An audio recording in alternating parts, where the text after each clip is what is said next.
Hello friends, नमस्कार। दोस्तों, आज हम बात करेंगे ईमेल, सोशल नेटवर्किंग और ई गवर्नेंस सर्विस के बारे में। जी हाँ दोस्तों, ये ऐसे टॉपिक हैं जो अलग अलग प्रतियोगी परीक्षाओं में बार बार इनसे रिलेटेड क्वेश्चंस जो है वो बन रहे हैं। खासकर ट्रिपल सी और ओ लेवल की एग्जाम में तो ये सबसे ज़्यादा पूछे जाते हैं। चैप्टर 7 के अंतर्गत आपको यहाँ पर ईमेल, सोशल नेटवर्किंग और ई गवर्नेंस सर्विस की पूरी जानकारी मिल जाती है। तो यहाँ पर मैं इस चैप्टर 7 के 2 पार्ट में वीडियो लेकर के आऊँगा। यह हमारा पहला पार्ट है, जिसके अंतर्गत कुल हम 50 लाइनर क्वेश्चंस को कवर करेंगे। दोस्तों, ये वीडियो बहुत ही खास है और काफ़ी ज़्यादा नॉलेजेबल है, तो इस वीडियो को बिना स्किप किए हुए लास्ट तक देखिएगा, ताकि ईमेल, सोशल नेटवर्किंग और ई गवर्नेंस सर्विस से आपकी जानकारी काफ़ी ज़्यादा इंप्रूवमेंट हो। दोस्तों, आपको बता दें कि ये वीडियो डबल पार्ट में होगा, यानी 2 पार्ट में होगा। इसका अगला पार्ट जल्दी ही हमारे चैनल पर आपको मिल जाएगा। तो इसके लिए आपको हमारे चैनल को सब्सक्राइब कर लेना है, साथ ही साथ बेल आइकन प्रेस कर लेना है, जिससे कि आपको इस वीडियो का नोटिफिकेशन मिल सके। वीडियो अच्छा लगेगा तो वीडियो को लाइक करिएगा, अपने दोस्तों में शेयर करिएगा और ज़्यादा से ज़्यादा कमेंट करिएगा। तो चलिए बिना देर किए शुरू करते हैं आज के इस इम्पॉर्टेंट टॉपिक को। नमस्कार दोस्तों, मैं अभय पांडे सीसीआई एजुकेशन नगरा के इस डिजिटल क्लास में आप सभी का फिर से एक बार स्वागत करता हूं। सबसे पहले यहाँ पर देखिए, सबसे पहला यहाँ पर टॉपिक है, ईमेल का पूरा नाम इलेक्ट्रॉनिक मेल है। जी हाँ दोस्तों, ईमेल को इलेक्ट्रॉनिक मेल कहा जाता है। ईमेल एक तरह का इलेक्ट्रॉनिक माध्यम से पत्र भेजने अथवा रिसीव करने का एक माध्यम होता है, जिसे कि हम ईमेल कहते हैं, और इसके अलग अलग बहुत सारे प्रोवाइडर होते हैं। नेक्स्ट देखिए, बहुत ही खास दिया है, 29 अक्टूबर 1969 को अर्पानेट पर कंप्यूटर से कंप्यूटर पर पहला संदेश भेजा गया था। जी हाँ दोस्तों, दुनिया में सबसे पहली बार एक कंप्यूटर से दूसरे कंप्यूटर में सूचना भेजने के लिए सबसे पहली बार अर्पानेट का यूज़ किया गया था, और यह घटना 29 अक्टूबर 1969 को हुई थी। आपको बता दें, अर्पानेट का पूरा नाम advance research project agency network है, जो अमेरिका के डिफेंस डिपार्टमेंट द्वारा तैयार किया गया था, और इसमें एक कंप्यूटर से दूसरी कंप्यूटर में सूचनाओं का आदान प्रदान किया गया था। और यहाँ पर वह माध्यम ईमेल नहीं था। आपको यह चीज़ जानना है कि वह माध्यम जो एक कंप्यूटर से दूसरे कंप्यूटर में सूचना भेजने का था, वो ईमेल नहीं था, क्योंकि दुनिया का पहला ईमेल जो है वो 1971 में भेजा गया था। हम चलते हैं नेक्स्ट पार्ट में, तो यहाँ पर देखिए वही चीज़ लिखा हुआ है, इलेक्ट्रॉनिक मेल का आविष्कार रे टॉमलिंसन ने किया था, और विश्व का पहला ईमेल 1971 ईस्वी में भेजा गया था। जी हाँ दोस्तों, दुनिया में सबसे पहली बार इलेक्ट्रॉनिक मेल के माध्यम से सूचनाओं का आदान प्रदान 1971 से स्टार्ट हुआ था, और सबसे पहली बार मिस्टर रे टॉमलिंसन ने सबसे पहली बार जो है वो ईमेल भेजने का काम किया था। आगे चलते हैं, तो देखिए ये बहुत ही खास है। ये सभी के सभी जो लाइनर है, ये बहुत ही ज़्यादा इंपॉर्टेंट है। तो आपको इन सभी लाइनरों में और भी बहुत सारे प्रश्न मिल सकते हैं। जैसे अक्सर करके पूछा जाता है कि दुनिया में सबसे पहली बार ईमेल कब भेजा गया था, कब भेजा गया था, तो आप यहाँ पर जो है 1971 जो है वो लगा सकते हैं।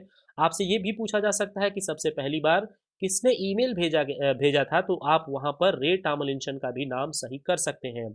आगे देखिए दिया हुआ है, इंटरनेट ईमेल को अन्य कैरेक्टर सेट और मल्टीमीडिया कंटेंट अटैचमेंट में टेक्स्ट को ले जाने के लिए मल्टीपर्पज इंटरनेट मेल एक्सटेंशन यानी MIME द्वारा विस्तारित किया गया था। जी हाँ दोस्तों, MIME एक ऐसा माध्यम था जिसके द्वारा ईमेल से मल्टीमीडिया कंटेंट अटैच करके आसानी से एक जगह से दूसरी जगह तक भेजने का काम किया जाता था।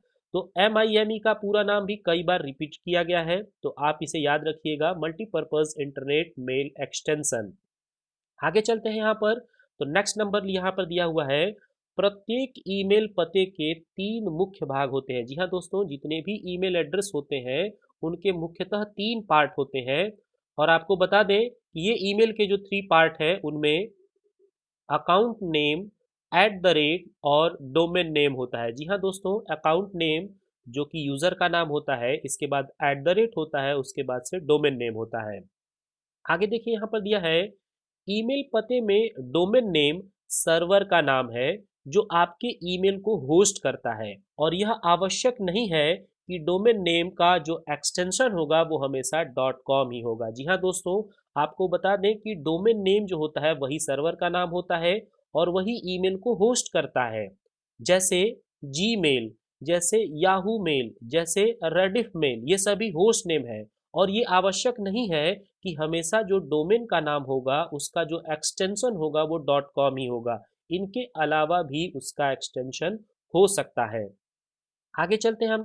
तो नेक्स्ट पार्ट बहुत ही खास है, और ये तो लगभग कई बार रिपीट किया गया क्वेश्चन है, तो इसमें बड़ा ही कंफ्यूजन होता है। बिल्कुल आप ध्यान से, इसीलिए मैंने काफी बड़े सेंटेंस में इसको लिखा हुआ है ताकि आपको इसका पूरा का पूरा मीन समझ में आ जाए। देखिए यहाँ लिखा हुआ है, ईमेल एड्रेस केस सेंसिटिव नहीं होते हैं।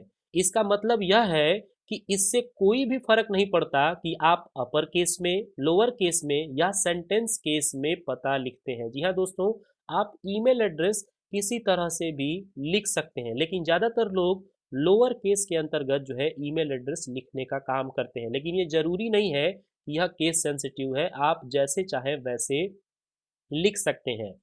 अगला जो है यहाँ पर लाइनर दिया है, बहुत ही खास है। लिखा हुआ है, अकाउंट नेम 64 कैरेक्टर से अधिक लंबा नहीं हो सकता है। जी हाँ दोस्तों, जो यूज़र का नाम होता है, जो अकाउंट का नाम होता है, वह 64 कैरेक्टर से ज़्यादा बड़ा नहीं हो सकता है। यानी कि जो यूज़र नेम होगा वो 64 कैरेक्टर तक मैक्सिमम आप दे सकते हैं। एक खास बात आपको बता दें कि किसी एक प्रोवाइडर पर एक ही तरह का यूजर नेम दो नहीं हो सकता है। तो अकाउंट का नाम आप अधिकतम 64 कैरेक्टर तक रख सकते हैं, और बिल्कुल यह यूनिक होना चाहिए, यानी कि किसी दूसरे यूजर नेम से मैच न करता हो। आगे चलते हैं। देखिए बहुत ही खास लिखा है, मेल बॉक्स एक कंटेनर है। जी हाँ दोस्तों, मेल बॉक्स जो होता है वह एक प्रकार का कंटेनर होता है, और जिसमें एक निश्चित ईमेल खाते में भेजे गए और प्राप्त सभी ईमेल शामिल होते हैं। जी हाँ दोस्तों, जितने भी आपके द्वारा मेल भेजे जा रहे हैं अथवा जितने भी मेल प्राप्त किए जा रहे हैं, वो सब के सब मेल बॉक्स में होते हैं। और मेल बॉक्स एक पूरा कंप्लीट कंटेनर होता है, जिसके अंतर्गत इनबॉक्स, आउटबॉक्स, ड्राफ्ट, जंक, ये सब कुछ जो है वो मेल बॉक्स के अंतर्गत आते हैं। आगे चलिए यहाँ पर बढ़ते हैं। तो देखिए यहाँ पर लिखा हुआ है, इनबॉक्स वह स्थान है जहाँ आने वाली सभी ईमेल संग्रहित होती हैं। जी हाँ दोस्तों, जो भी मेल आपको प्राप्त होते हैं वो सब कहाँ आपको मिलेंगे? इनबॉक्स के अंतर्गत मिलेंगे। और यह तिथि के अनुसार तालिका में प्राप्त ईमेल को सूचीबद्ध करता है। जी हाँ दोस्तों, ये कई बार रिपीट किया गया क्वेश्चन है कि इनबॉक्स में जो ईमेल आपको मिलते हैं वह किसके अकॉर्डिंग सॉर्ट होते हैं। तो यहाँ पर आपको याद रखना है कि डेट के अकॉर्डिंग, यानी तिथि के अनुसार जो है ईमेल में जितने भी ईमेल होते हैं जो आपको प्राप्त होते हैं वो सब डेट के अकॉर्डिंग जो है वो यहाँ पर शॉर्ट होते हैं। आगे चलते हैं। तो यहाँ पर देखिए नेक्स्ट बहुत ही खास है, जो कि ड्राफ्ट से रिलेटेड है, और ये बिल्कुल बहुत ही कंफ्यूज करने वाला होता है। तो अक्सर करके लोग इसे इसमें कंफ्यूज हो जाते हैं, इसलिए काफ़ी बेहतर सेंटेंस के तौर पर मैंने आपको समझाने की कोशिश की है। लिखा हुआ है, आउटबॉक्स वह स्थान है जहां भेजे गए सभी डेटा को तब तक स्टोर किया जाता है जब तक कि वह पूरी तरह से डिलीवर्ड नहीं हो जाता है। जी हाँ दोस्तों, जब आप कोई मैसेज ईमेल के थ्रू भेजते हैं और वह मैसेज जब तक डिलीवर्ड नहीं हुआ रहता है तब तक वह आउटबॉक्स में शो होता है, और जैसे ही वो मैसेज रिसीवर को डिलीवर्ड हो जाता है तो वह आउटबॉक्स से निकल करके और सीधे सेंट मेल में चला जाता है। तो आपको ये चीज़ ध्यान रखना है, वह आउटबॉक्स वह स्थान है जहां भेजे गए सभी डेटा को तब तक स्टोर किया जाता है जब तक कि यह पूरी तरह से डिलीवर्ड नहीं हो जाता है। नेक्स्ट चलते हैं। तो ड्राफ्ट बॉक्स के बारे में यहाँ बात हो रही है। ड्राफ्ट बॉक्स उन ईमेल को संग्रहित करता है जिन्हें हमने कंपोज तो किया है लेकिन सेंड नहीं किया। जी हाँ दोस्तों, ड्राफ्ट बॉक्स होता है, यह कंपोज किए गए मैसेज को सेव करके रखता है जिनको कि हमने सेंड नहीं किया है, तो हम उनको बाद में भी सेंड कर सकते हैं। आगे देखिए दिया हुआ है, जंक फोल्डर ईमेल अकाउंट का वह हिस्सा है जो कोई फेक या स्पैम ईमेल जिनमें वायरस जुड़ा हो, मेलवेयर, स्पाईवेयर हो, या ऐसा कुछ जो आपकी कीमती डेटा को चुरा या हैक करता हो, ऐसे ईमेल जंक फोल्डर में संग्रहित होते हैं। जी हाँ दोस्तों, ये बहुत ही खास एक फोल्डर है। ऐसे सभी ईमेल जो अनवांटेड होते हैं, जो आपकी डेटा को चुरा सकते हैं, जो मेलवेयर, स्पाईवेयर या किसी तरह के वायरस से जुड़े हुए होते हैं, वो सब ईमेल पहले से ही आइडेंटिफाई करके और उन्हें जंक फोल्डर के अंतर्गत संग्रहित कर देता है। तो बहुत ही खास यह फोल्डर है और यहाँ पर आपको बहुत ही ध्यान देना होगा, क्योंकि यह जो है बार बार अलग अलग परीक्षाओं में रिपीट किया जाता है। आगे चलते हैं तो यहाँ पर देखिए सेंट आइटम दिया हुआ है। सेंट आइटम वह स्थान है जहां डिलीवर किए गए सभी ईमेल सूचीबद्ध होते हैं। जी हाँ दोस्तों, अभी थोड़ी देर पहले हमने डिस्कस किया कि जो मेल आपके द्वारा भेजे गए हैं और वह अगर रिसीवर को प्राप्त हो जाते हैं तो वह सेंड आइटम के अंतर्गत चला जाता है। जबकि अगर वह मैसेज डिलीवर नहीं हुआ है तो ऐसी कंडीशन में वह मेल जो होगा वो आउट बॉक्स में शो होगा। आगे चलते हैं तो नेक्स्ट स्लाइड बहुत ही खास है। डिलीटेड आइटम या ट्रैश में वे सभी ईमेल संग्रहित होते हैं जिन्हें हम डिलीट कर देते हैं। जी हाँ दोस्तों, जो भी मेल हम डिलीट कर देते हैं वो या तो डिलीटेड आइटम में चला जाएगा, और डिलीटेड आइटम का ही एक और नाम है ट्रैश, वो ट्रैश में भी चला जाएगा। इन सभी मेल को आप पुनः रीयूज, सेंड, फॉरवर्ड या प्रिंट कर सकते हैं। जी हाँ दोस्तों, जो डिलीटेड आइटम है यानी कि जिसको आपने डिलीट किया है, जो ट्रैश में चला गया है, अगर आप उसे दोबारा यूज़ करना चाहते हैं, किसी को भेजना चाहते हैं, फॉरवर्ड करना चाहते हैं या उसे प्रिंट करना चाहते हैं, तो उन आइटम्स को भी आप दोबारा यूज़ में ला सकते हैं। आगे अगला जो लाइनर है बहुत ही खास है, बहुत ध्यान से इसको पढ़िए। लिखा है एक ईमेल हस्ताक्षर टेक्स्ट संग्रह होता है। जी हाँ दोस्तों, जो ईमेल में सिग्नेचर हम ऐड करते हैं वो क्या होता है, टेक्स्ट का संग्रह यानी कलेक्शन होता है, जो आपकी संपर्क जानकारी या पसंदीदा उद्धरण को फूटर के रूप में ईमेल संदेशों के अंत में स्वतः ही जुड़ जाता है। और आप अपने हस्ताक्षर में मैक्सिमम जो है वो 10,000 यानी 10,000 कैरेक्टर रख सकते हैं। जी हाँ दोस्तों, आपको बता दें ये एक बहुत ही खास फैसिलिटी है जो ईमेल के सेटिंग में जा करके आपको इसे इनेबल या डिसेबल करना होता है। यहाँ पर एक ईमेल सिग्नेचर का टेक्स्ट आपको बॉक्स मिल जाता है जहाँ पर आप 10,000 तक के कैरेक्टर लिख सकते हैं। जैसे अगर आप अपनी जानकारी उसमें देना चाहते हैं, अपनी संपर्क से रिलेटेड जानकारी या उस मेल से रिलेटेड कोई जानकारी देना चाहते हैं और आप चाहते हैं कि यह सभी मेल में डिफ़ॉल्ट अपने आप ऐड होता चला जाए, तो यह फूटर की जगह पर यानी सबसे नीचे जो है मेल में अपने आप सभी मेलों में जुड़ जाता है और आप इसमें अधिकतम 10,000 कैरेक्टर तक रख सकते हैं। आपको बता दें पुराने समय में जो नोकिया के मोबाइल फ़ोन आते थे उसमें संदेश भेजने यानी कि मैसेज सेंड करने के समय आपको सेटिंग के अंतर्गत वहाँ पर भी सिग्नेचर ऐड करने की सुविधा मिलती थी। तो अगर आपने पुराने ज़माने में नोकिया का फ़ोन यूज़ किया होगा और उसकी सेटिंग को अगर आपने ध्यान से देखा होगा तो मैसेज सेंड करने के लिए वहाँ पर भी सिग्नेचर की सुविधा मिलती है। ठीक उसी तरह ईमेल के अंतर्गत भी यह सिग्नेचर की फैसिलिटी आपको मिल जाती है, जिसमें मैक्सिमम आप 10,000 कैरेक्टर तक रख सकते हैं। ये 10,000 कैरेक्टर कई बार पूछा गया है तो इसे आप जरूर याद रखिएगा। और एक बात इसमें और ध्यान रखना है कि ईमेल में जो सिग्नेचर होता है वो हमेशा फूटर के रूप में यानी कि ईमेल में बिल्कुल नीचे आपको शो होता है। ऐसा नहीं है कि जो भी आप जानकारी अपनी दे रहे हैं वो सबसे पहले ईमेल में ऊपर ही आ जाएगा, नहीं, ये हमेशा नीचे जो है वो शो होता है। आगे देखिए बहुत ही खास है, सोशल नेटवर्क एक वेबसाइट है जो लोगों को बात करने, विचारों और रुचियों को साझा करने या नए दोस्त बनाने के लिए प्रयोग किया जाता है। जी हाँ दोस्तों, बहुत ही खास है ये कि जो सोशल नेटवर्किंग है आजकल सभी यूज़र, जो मोबाइल यूज़र है या जो पीसी यूज़र है, वो सब लोग सोशल नेटवर्किंग साइट का आजकल बहुत ही ज़्यादा यूज़ कर रहे हैं। तो सोशल नेटवर्किंग स्पेशली करता क्या है, एक दूसरे लोगों से बात करने की सुविधा, अपने विचारों और रुचियों को साझा करने की सुविधा, नए दोस्तों को बनाने की भी सुविधा जो है आपको दे देता है।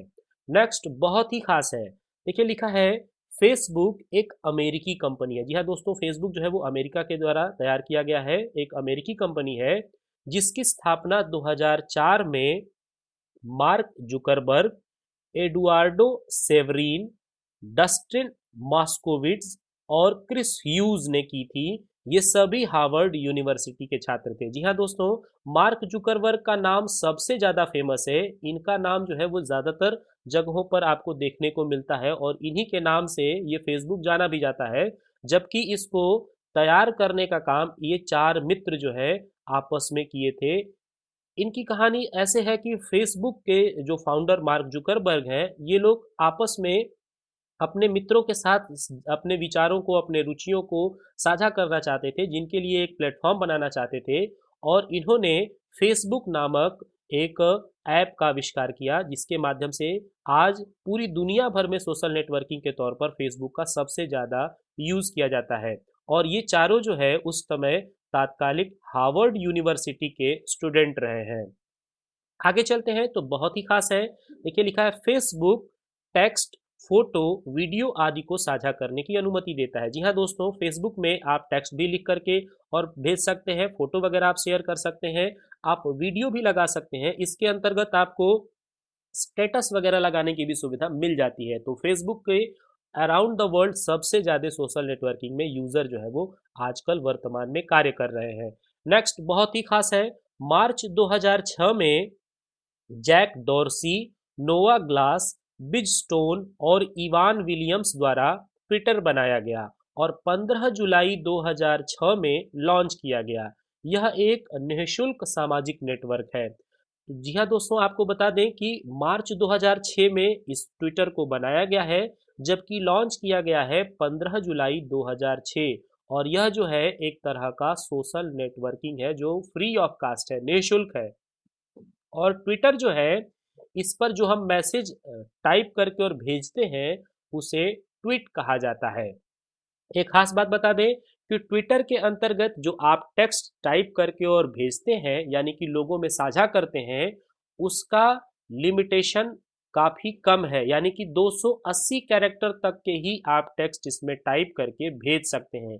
एक खास बात आपको और बता दें कि ट्विटर के अंतर्गत जब आप टेक्स्ट टाइप करते हैं, तो जैसे ही 260 कैरेक्टर आप टाइप कर देंगे इंक्लूडेड स्पेस, उसके बाद से यह वार्निंग दिखाने लगता है, यानी कि लास्ट के 20 कैरेक्टर में वह वार्निंग दिखा देता है। और अगर आप 280 कैरेक्टर से ज़्यादा टाइपिंग करते जाएंगे, तो आपको कैरेक्टर्स जितने भी एक्स्ट्रा करेंगे उनको माइनस में शो करेगा, और साथ ही साथ जितना कैरेक्टर आप टाइप करेंगे उनके नीचे एक रेड कलर का बॉर्डर बनाता चलेगा। रेड कलर को उनको रेड कलर से हाईलाइट कर देगा, जिससे ये आपको पता चल जाएगा कि यह जो है आप ट्वीट नहीं कर सकते हैं, इतना आपने अधिक लिख दिया है। तो ये बहुत ही खास है। ये सारी जानकारियां बार बार क्वेश्चंस के रूप में रिपीट होती हैं, तो आप इन सबको लिखते रहिएगा, याद करिएगा, वीडियो को 1 से 2 बार 3 बार देखिएगा, ताकि आपको पूरी तरह से ये सारी जानकारियां लर्न हो जाएं। आगे चलते हैं तो बहुत ही खास यहाँ पर देखिए दिया हुआ है लिंक्डइन के बारे में। जी हाँ दोस्तों, यह भी लिंक्डइन जो है एक व्यावसायिक समुदाय के लिए बनाया गया है, एक पेशेवर सोशल नेटवर्किंग है। जी हाँ दोस्तों, लिंक्डइन जो है वह एक पेशेवर सोशल नेटवर्किंग है, जिसकी स्थापना 28 दिसंबर 2002 में हुई थी और 5 मई 2003 को इसे लॉन्च किया गया था। आपको बता दें कि लिंक्डइन दुनिया का सबसे बड़ा प्रोफेशनल नेटवर्क है, जिसमें लाखों सदस्य हैं और हर दिन बहुत तेजी के साथ इसमें सदस्यों की संख्या जो है वो बढ़ रही है। तो यहाँ पर ज़्यादातर जो प्रश्न पूछा गया है वो ये पूछा गया है कि लिंक्डइन को कब लॉन्च किया गया है। तो इसको याद रखिएगा, ये 5 मई 2003 में लॉन्च किया गया है, जबकि इसको बनाने का काम 28 दिसंबर 2002 में हो चुका था। स्पेशली एक बात और आप बता दें आपको कि लिंक्डइन जो होता है वह स्पेशली व्यावसायिक समुदाय के लोगों के लिए, यानी कॉमर्शियल सेक्टर से जुड़े हुए जो लोग हैं उनके लिए लिंक्डइन की सुविधा जो है वो दी गई है। आगे चलते हैं, देखिए बहुत ही स्पेशल इंस्टाग्राम। जी हाँ दोस्तों, इंस्टाग्राम एक फोटो और वीडियो साझा करने वाली सोशल नेटवर्किंग सेवा है। जी हाँ दोस्तों, इंस्टाग्राम के माध्यम से आप अपने फोटो या अपने शॉर्ट वीडियो को साझा कर सकते हैं सोशल नेटवर्किंग के माध्यम से, जो फेसबुक के स्वामित्व में है। जी हाँ दोस्तों, इसका तात्पर्य यह है कि इंस्टाग्राम का भी आधिकारिक तौर पर स्वामी जो है वह फेसबुक ही है। इंस्टाग्राम को केविन सिंस्ट्रोम एंड माइक कैरिगर द्वारा बनाया गया है और मूल रूप से इसे अक्टूबर 2010 में iOS पर लॉन्च कर दिया गया था। जी हाँ दोस्तों, iOS यानी आईफोन ऑपरेटिंग सिस्टम पर इसे अक्टूबर 2010 में लॉन्च किया गया और वर्तमान में आधिकारिक तौर पर इंस्टाग्राम का मालिक फेसबुक है। आगे देखिए बहुत ही खास है व्हाट्सएप। व्हाट्सएप की स्थापना जॉन कूम और ब्रायन एकन ने की थी। इसे जनवरी 2009 में रिलीज किया गया था। दोस्तों आपको बता दें कि हाल ही में व्हाट्सएप के एक अपडेट को लेकर के काफ़ी बवाल हो चुका है और लोग बहुत तेज़ी के साथ व्हाट्सएप को छोड़ करके जा रहे हैं, क्योंकि व्हाट्सएप के प्राइवेसी से रिलेटेड कुछ बातें जो है वो लोगों को काफ़ी परेशान कर रही है। तो इसमें बहुत ज़्यादा परेशान होने की ज़रूरत नहीं है, क्योंकि व्हाट्सएप अभी भी इन टू इन इनक्रिप्टेड है। यानी इसमें से डेटा जब हम भेजते हैं तो दूसरा कोई उसे जो है इनक्रिप्ट डिक्रिप्ट ना करके और उसे पढ़ नहीं सकता, जब तक कि वह रिसीवर के पास नहीं चला जाता है। वह कोडिंग के रूप में होता है, तो इसमें आपको बहुत घबराने की बात नहीं है। व्हाट्सएप को आप आसानी से सिक्योर होकर के और यूज़ कर सकते हैं। एक खास बात आपको और बता दें कि व्हाट्सएप जो है वर्तमान में सबसे ज़्यादा पॉपुलर इंस्टेंट मैसेजिंग का एक एग्जाम्पल है। आगे चलते हैं तो अगला बहुत ही खास देखिए देखने को आपको मिल गया टेलीग्राम। जी हाँ दोस्तों, टेलीग्राम का नाम तो आपने ज़रूर सुना होगा। और टेलीग्राम को 2013 में पावेल डुरोव और उनके भाई निकोलाई ने लॉन्च किया था। जी हाँ दोस्तों, ये दोनों भाई जो है मिल करके 2013 में पावेल डुरोव और निकोलाई ने मिल करके इसे लॉन्च किया था। और 17 दिसंबर, अगला यहाँ पर देखिए बहुत ही खास टॉपिक है, 17 दिसंबर 1997 को जार्न बार्जर द्वारा टर्म वेबलॉग तैयार किया गया था। टर्म वेबलॉग यानी कि छोटे समय के लिए, और यह एक तरह का शॉर्ट फॉर्म ब्लॉग है। इसको पीटर मरहोलज ने तैयार किया था। जी हाँ दोस्तों, आपको बता दें कि यहाँ पर दो बातें आपको इसमें सेंटेंस में मिल रही है कि 17 दिसंबर 1997 को जार्न बार्जर द्वारा टर्म वेबलॉग तैयार किया गया था, जबकि शॉर्ट फॉर्म ब्लॉग को पीटर मरहोलज ने तैयार किया था। तो इन सब बातों को याद रखिएगा। ये सब के सब हमने एक वीडियो में इसलिए रखा हुआ है ताकि अलग अलग जगहों पर जा करके इनको ढूंढने की आपको ज़रूरत ना पड़े, एक ही वीडियो में ये सारी जानकारी आप सबको मिल सके। आगे चलते हैं तो देखिए बहुत ही ध्यान से, एक व्यक्ति जो एक ब्लॉग या वेबलॉग लिखता है उसे ब्लॉगर के रूप में जाना जाता है। जी हाँ दोस्तों, जो व्यक्ति ब्लॉग लिखने का काम करता है, वेबलॉग लिखने का काम करता है, उसे ब्लॉगर कहा जाता है। जैसे जो व्यक्ति यूट्यूब पर वीडियो बनाता है उसे यूट्यूबर कहा जाता है, वैसे ही ब्लॉग लिखने वाला पर्सन जो होता है वो ब्लॉगर होता है। आगे चलते हैं तो देखिए दिया है ई कॉमर्स, यानी इलेक्ट्रॉनिक कॉमर्स की यहाँ पर बात हो रही है। ई कॉमर्स से तात्पर्य है ऑनलाइन कंडक्ट किया जाने वाला वाणिज्यिक लेन देन से है। जी हाँ दोस्तों, ऑनलाइन माध्यम से जब आप कॉमर्शियल वर्क करते हैं तो वही ई कॉमर्स कहलाता है। इसका मतलब है कि जब भी आप इंटरनेट का उपयोग करके कुछ खरीदते और बेचते हैं तो आप ई कॉमर्स में शामिल होते हैं। जी हाँ दोस्तों, इंटरनेट के माध्यम से किसी भी वस्तु को बेचना अथवा खरीदना ही ई कॉमर्स कहा जाता है। आगे चलते हैं तो बहुत ही खास है, ई कॉमर्स मॉडल के चार मुख्य प्रकार हैं जो उपभोक्ताओं और व्यवसायों के बीच होने वाले लगभग हर लेन देन का विवरण कर सकते हैं। जी हाँ दोस्तों, ई कॉमर्स के अंतर्गत जो चार अलग अलग मॉडल हैं उसमें जो भी कंज्यूमर होते हैं या जो भी व्यापारी होते हैं उनके बीच में जितने भी ट्रांजेक्शन हो रहे हैं उन सभी का विवरण यहाँ पर दर्ज होता है।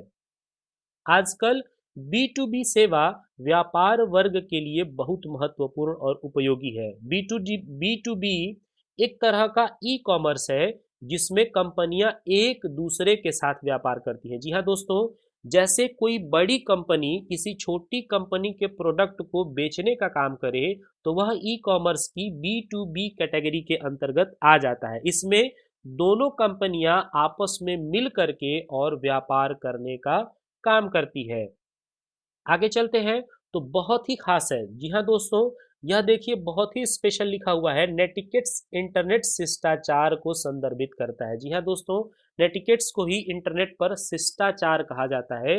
इसका सीधा सा मतलब होता है कि ऑनलाइन संचार जैसे ईमेल, फोरम, ब्लॉग और सोशल नेटवर्किंग साइट के नाम रखने के लिए अच्छे शिष्टाचार का उपयोग हो। जी हाँ दोस्तों, इसका तात्पर्य है कि जब भी आप इंटरनेट का यूज़ करें, आप किसी तरह के सोशल नेटवर्किंग का जब आप यूज़ करेंगे तो उसमें आप अच्छे शिष्टाचार दिखाएं, आप अच्छे कमेंट्स करें, आपका बिहेवियर जो हो इंटरनेट पर काफ़ी बेहतर हो, जिससे कि इंटरनेट की भाषा में नेटिकेट्स कहा जाता है। अगला टॉपिक बहुत ही खास है। जी हाँ दोस्तों, जनवरी 2019 में रेल मंत्रालय द्वारा अनरिजर्व टिकट के लिए ऑनलाइन बुकिंग की सुविधा शुरू की और उसके लिए एक ऐप लॉन्च किया जिसका नाम है यूटीएस, अनरिजर्व टिकटिंग सिस्टम। इस ऐप को लॉन्च किया गया और इसके माध्यम से आप आसानी से अनरिजर्व टिकट को भी बुक कर सकते हैं। दोस्तों आपको बता दें कि इस ऐप के माध्यम से आपको वर्क करने के लिए आप रेलवे स्टेशन पर जा कर के इसे आप यूज नहीं कर पाएंगे। यह जो है रेलवे लाइन के 200 मीटर की दूरी के बाद ही वर्क करता है और आप इसमें 5 किलोमीटर से ज़्यादा दूर आप नहीं रह सकते, यानी कि रेलवे स्टेशन के लगभग लगभग अप्रोक्स नज़दीक में जा कर के आप इस ऐप का यूज़ कर सकते हैं। आगे चलते हैं तो बहुत ही खास यहाँ पर दिया हुआ है डिजी लॉकर के बारे में। जी हाँ दोस्तों, डिजी लॉकर फरवरी 2015 में भारत सरकार द्वारा शुरू की गई एक सेवा है जो निवासी भारतीय नागरिकों के दस्तावेजों को संग्रहित करने के लिए एक सुरक्षित व्यक्तिगत इलेक्ट्रॉनिक स्थान प्रदान करती है। जी हाँ दोस्तों, अगर आप किसी भी इम्पोर्टेंट जानकारी को, किसी इम्पोर्टेंट डॉक्यूमेंट को आप चाहते हैं कि इलेक्ट्रॉनिक रूप में अपने पास सेव करके रख लें, तो उसके लिए एक बहुत ही बढ़िया एग्जाम्पल है डिजी लॉकर। जी हाँ दोस्तों, डिजी लॉकर का नाम आपने पहले भी सुना होगा। डिजी लॉकर एक बहुत ही स्पेशल फैसिलिटी है। अब बहुत सारी ऐसी परीक्षा संस्थाएं जो हैं वो अपने प्रमाण पत्र डायरेक्ट आपको डिजी लॉकर पर ही दे देती हैं। तो डिजी लॉकर पे आप अपने डॉक्यूमेंट को कहीं पर भी इलेक्ट्रॉनिक माध्यम से सेव करके रख सकते हैं और जब भी कहीं आवश्यकता होगी तो आप डिजी लॉकर के माध्यम से उनका यूज़ भी कर सकते हैं। और यह सेवा जो है फरवरी 2015 में शुरू की गई है। आगे देखिए, बहुत ही खास जो रिपीटेड क्वेश्चन है पूछा है, यहाँ पे लिखा है कि डिजी लॉकर की स्टोरेज कैपेसिटी अधिकतम 1 GB तक होती है। जी हाँ दोस्तों, डिजी लॉकर के अंतर्गत आप अगर डेटा स्टोर करके रख रहे हैं तो मैक्सिमम 1 GB तक, यानी 1 GB तक आप चाहें तो डेटा को स्टोर करके रख सकते हैं। आपको बता दें कि डिजी लॉकर पर अकाउंट क्रिएट करने के लिए आपके पास आधार कार्ड होना चाहिए। जी हाँ दोस्तों, यह डिजी लॉकर आधार कार्ड से ही लिंक होता है। आगे चलते हैं तो देखिए, बहुत ही खास यहाँ लिखा हुआ है इंटरनेट एक कंपनी का, सॉरी इंट्रानेट यहाँ दिया हुआ है। इंट्रानेट एक कंपनी का आंतरिक वेब है और TCP/IP, HTTP और अन्य नेटवर्क प्रोटोकॉल का प्रयोग करता है। कर्मचारियों के बीच कंपनी की जानकारी साझा करना इसका मुख्य उद्देश्य होता है। जी हाँ दोस्तों, आपको बता दें इंटरनेट, इंट्रानेट और एक्स्ट्रानेट, ये 3 तरह के अलग अलग जो है आपको शब्द जो है इंटरनेट के फीचर में मिल जाते हैं। तो इंट्रानेट जो होता है एक कंपनी का आंतरिक वेब होता है। जी हाँ दोस्तों, किसी कंपनी का जो आंतरिक वेब होगा, जो उसका इंटरनल वेब होगा, वो इंट्रानेट कहलाएगा। और ये अलग अलग प्रोटोकॉल का यूज करके कर्मचारियों और कंपनी के बीच में साझा जानकारियों का साझा करना जो है इसका मुख्य उद्देश्य होता है। जबकि नेक्स्ट दिखिए दिया है एक्स्ट्रानेट, एक वेब के भीतर एक वेब है। जी हाँ दोस्तों, एक वेब के भीतर का जो वेब होता है उसको बोला जाता है एक्स्ट्रानेट। और एक्स्ट्रानेट एक सहयोगी नेटवर्क है जो व्यावसायिक उद्देश्यों के लिए इंटरनेट प्रोटोकॉल का प्रयोग करता है। जी हाँ दोस्तों, अगर कॉमर्शियल एम है तो उनके लिए हम इंटरनेट का प्रोटोकॉल यूज करके और एक्स्ट्रानेट का यूज करते हैं। एक्स्ट्रानेट के बारे में सबसे पहली ही लाइन बहुत खास है, एक्स्ट्रानेट एक वेब के भीतर का एक वेब है। जी हाँ दोस्तों, इसे याद रखिएगा, इंटरनेट, इंट्रानेट और एक्स्ट्रानेट ये बहुत ही खास है। आगे देखिए, देखते हैं यहाँ पर लिखा हुआ है ईमेल एंड वेबसाइट को इंट्रानेट, इंटरनेट और एक्स्ट्रानेट के माध्यम से प्रेषित किया जाता है। सब कुछ इलेक्ट्रॉनिक तरीके से होता है। जी हाँ दोस्तों, जो ईमेल होते हैं, जो वेबसाइट्स होती हैं, वो या तो इंटरनेट या इंट्रानेट या एक्स्ट्रानेट के माध्यम से भेजे जाते हैं। आपको बता दें, अगर किसी कंपनी के अंतर्गत केवल एम्प्लॉइयों के अंतर्गत जो है वो डेटा शेयर करना होगा ईमेल के थ्रू, तो वहां पर इंट्रानेट का यूज होगा। इंटरनेट पूरी दुनिया भर में यूज किया जाता है, जबकि एक्स्ट्रानेट जो होता है वो कॉमर्शियल सेक्टर में ज्यादातर यूज होता है। आगे चलते हैं, दिया हुआ है आज दुनिया भर में अरबों ईमेल संदेश भेजे जाते हैं। यह टेलीफोन या फैक्स जैसे संचार के अन्य रूपों की तुलना में सबसे सस्ता और सुविधाजनक है। जी हाँ दोस्तों, ईमेल यानी इलेक्ट्रॉनिक मेल एक बहुत ही कम खर्चे वाला, आसानी से दुनिया के किसी भी कोने में किसी भी तरह के डेटा को शेयर करने का एक सबसे बढ़िया जरिया है। और आपको बता दें, ईमेल के अंतर्गत आप 25 MB तक का डेटा अटैच करके आसानी से भेज सकते हैं। यहाँ पर आप डिफरेंट टाइप के डाटा जो है वो अटैच करके और चाहे तो आसानी से दुनिया के किसी भी कोने में भेज सकते हैं। एक खास बात आपको बता दें कि आपके ईमेल पर आपका जो ईमेल प्रोवाइडर होता है उस पर जो यूजर नेम होते हैं वह बिल्कुल ही यूनिक होता है, यानी कि सेम एक ही नाम के दो यूजर जो है वो आपको नहीं मिलेंगे। आगे चलते हैं तो देखिए बहुत ही खास है और यह प्रश्न तो बहुत ही इंपॉर्टेंट है। क्या लिखा है?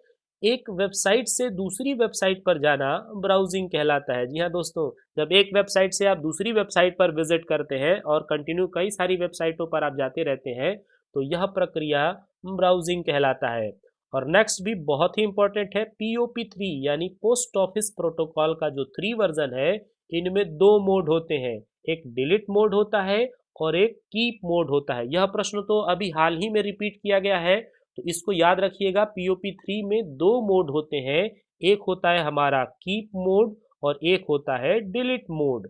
आगे चलते हैं तो मेल एक्सेस क्लाइंट से शुरू होता है जब उपयोगकर्ता को मेल बॉक्स से ईमेल डाउनलोड करने की आवश्यकता होती है। जी हाँ दोस्तों, मेल एक्सेस क्लाइंट से शुरू होता है और जब भी कोई उपयोगकर्ता किसी मेल बॉक्स से ईमेल को डाउनलोड करता है तो उस समय मेल एक्सेस क्लाइंट की आवश्यकता पड़ती है। आगे बहुत खास लिखा है, FTP TCP की सेवाओं का उपयोग करता है। जी हाँ दोस्तों, यह दोनों ही FTP यानी कि फाइल ट्रांसफर प्रोटोकॉल और यहाँ पर TCP है यानी ट्रांसमिशन कंट्रोल प्रोटोकॉल। तो FTP जो होता है वो TCP की सेवाओं का उपयोग करता है। आपको बता दें, इंटरनेट में डाटा ट्रांजैक्शन करने के लिए जो सबसे स्टैंडर्ड प्रोटोकॉल होता है वो होता है TCP/IP। तो FTP इन्हीं का उपयोग करके और डाटा का ट्रांसमिशन करता है। आगे चलते हैं तो बहुत ही खास यहाँ पर एक फुल फॉर्म दिया हुआ है, NVT। जी हाँ दोस्तों, NVT stands for network virtual terminal. जी हाँ दोस्तों, ये पूरा नाम कई बार पूछा गया है, तो आपको बता दें कि NVT का पूरा नाम है नेटवर्क वर्चुअल टर्मिनल।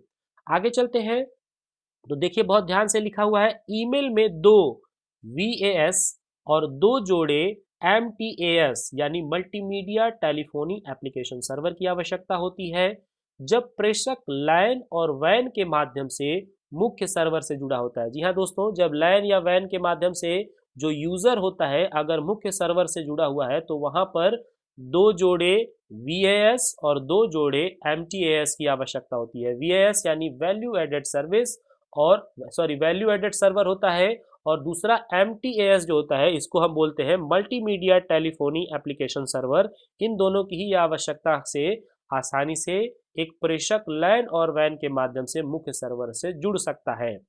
आगे चलते हैं तो यहाँ पर नेक्स्ट देखिए दिया हुआ है, messenger mail box Netscape Communicator में मौजूद है। जी हाँ दोस्तों, मैसेंजर जो होता है वो मेल बॉक्स के नेटस्केप कम्युनिकेटर में मौजूद होता है, तो ये बहुत ही खास है, इसे याद रखिएगा। आगे बढ़ते हैं, इंटरनेट एक्सप्लोरर का ईमेल घटक आउटलुक एक्सप्रेस है। जी हाँ दोस्तों, देखिए ये बहुत ही खास है, थोड़ा सा यहाँ पर जो है डिफरेंट टाइप का है, एकदम इसी तरह से यह पूछा गया था इसलिए हमने इसको इसी तरह से जो है वो लिखा हुआ है। ये ट्रू फॉल्स का क्वेश्चन है, तो यह पूछा गया था इंटरनेट एक्सप्लोरर का जो ईमेल घटक है आउटलुक एक्सप्रेस है, ट्रू और फॉल्स? तो ये बिल्कुल ही ट्रू है, क्योंकि इंटरनेट एक्सप्लोरर माइक्रोसॉफ्ट कंपनी द्वारा बनाया गया एक ब्राउजर है जिसमें डिफॉल्ट रूप में आउटलुक एक्सप्रेस एक तरह का ईमेल घटक होता है। आगे चलते हैं तो देखिए दिया हुआ है, जब आप ईमेल एक्सेस करने के लिए इंटरनेट कनेक्शन मांगते हैं तो VSNL विदेश संचार निगम लिमिटेड द्वारा दिया जाने वाला प्रोग्राम पाइन है। जी हाँ दोस्तों, पाइन के माध्यम से आप इंटरनेट कनेक्शन से ऐड होते हैं और यह ऐड करने का काम करता है VSNL विदेश संचार निगम लिमिटेड। आगे चलते हैं तो मेल बॉक्स से ईमेल लाने के लिए उपयोग किया जाने वाला सबसे सरल प्रोटोकॉल POP3 है। जी हाँ दोस्तों, मेल बॉक्स से ईमेल लाने के लिए यानी कि प्राप्त करने के लिए जो हम उपयोग करते हैं एक सिंपल प्रोटोकॉल, उसका नाम है POP3। और आपको बता दें POP का पूरा नाम है पोस्ट ऑफिस प्रोटोकॉल। दोस्तों ये सभी के सभी लाइनर जो है वो बहुत ही खास हैं। ये दो पार्ट में वीडियो हम तैयार करेंगे, ये चैप्टर 7 का पहला पार्ट है, इसके बाद से सेकंड पार्ट आपको कल अथवा परसों जो है वो हमारे चैनल पर मिल जाएगा। तो आप अगर उस वीडियो को देखना चाहते हैं और हमारे चैनल पर नए हैं तो अभी से चैनल को सब्सक्राइब करके और रेड कलर का बटन दबा करके सब्सक्राइब करिए। साथ ही साथ बेल आइकन भी प्रेस कर लीजिएगा ताकि नए वीडियो का नोटिफिकेशन मिल सके। यह वीडियो अच्छा लगेगा तो इसे लाइक करिएगा, अपने दोस्तों में शेयर करिएगा और कमेंट करके आप हमें ज़रूर बताइएगा कि वीडियो आपको कैसा लगा। आगे चलते हैं। तो एसएमटीपी एक सरल टीसीपी प्रोटोकॉल है। जी हाँ दोस्तों, यहाँ पर दोनों ही प्रोटोकॉल है। एसएमटीपी यानी कि सिंपल मेल ट्रांसफर प्रोटोकॉल और टीसीपी यानी कि ट्रांसमिशन कंट्रोल प्रोटोकॉल। थोड़ी देर पहले मैंने बताया कि जितने भी प्रोटोकॉल होते हैं वो सब टीसीपी आईपी के ही अंडर में होते हैं। तो एसएमटीपी एक सरल टीसीपी प्रोटोकॉल होता है, यानी कि यह सिंपल मेल ट्रांसफर प्रोटोकॉल साधारणतया मेल को ट्रांसफर करने के लिए इस प्रोटोकॉल का यूज करते हैं। प्रोटोकॉल शब्द आप बार बार सुन रहे हैं और आपको बता दें प्रोटोकॉल का मीन्स होता है द सेट ऑफ रूल्स, नियमों का एक समूह जो होता है उसी को प्रोटोकॉल कहा जाता है। आगे देखिए दिया हुआ है टेलनेट प्रोटोकॉल मानता है कि कनेक्शन के प्रत्येक छोर क्लाइंट और सर्वर नेटवर्क वर्चुअल टर्मिनल है। जी हाँ दोस्तों, जो टेलनेट प्रोटोकॉल होता है वह यह मानता है कि कनेक्शन के जितने भी छोर होते हैं प्रत्येक छोर या तो क्लाइंट और सर्वर नेटवर्क के वर्चुअल टर्मिनल होते हैं और इन्हीं के माध्यम से ये सब आपस में कनेक्ट होते हैं। आगे चलते हैं। तो यह बिल्कुल ही लास्ट वाला हमारा स्लाइड था वीडियो का, ये सबसे अंतिम स्लाइड जिसमें 50 के 50 स्लाइड जो है वो कंप्लीट हो चुके, यानी कि आपको 50 लाइनर मिल चुके हैं। वीडियो अच्छा लगा होगा तो वीडियो को लाइक करिएगा, अपने दोस्तों में शेयर करिएगा और ज़्यादा से ज़्यादा कमेंट करिएगा ताकि इस तरह का वीडियो हम आपके लिए बनाते रहें। मिलते हैं आप लोगों से अगले वीडियो में इस वीडियो के सेकंड पार्ट के साथ। तब तक आप घर पर रहिए, अपनी तैयारी करते रहिए और वीडियो अच्छा लगा होगा तो वीडियो को लाइक करिएगा। अपना बहुमूल्य समय देने के लिए धन्यवाद। Thank you friends.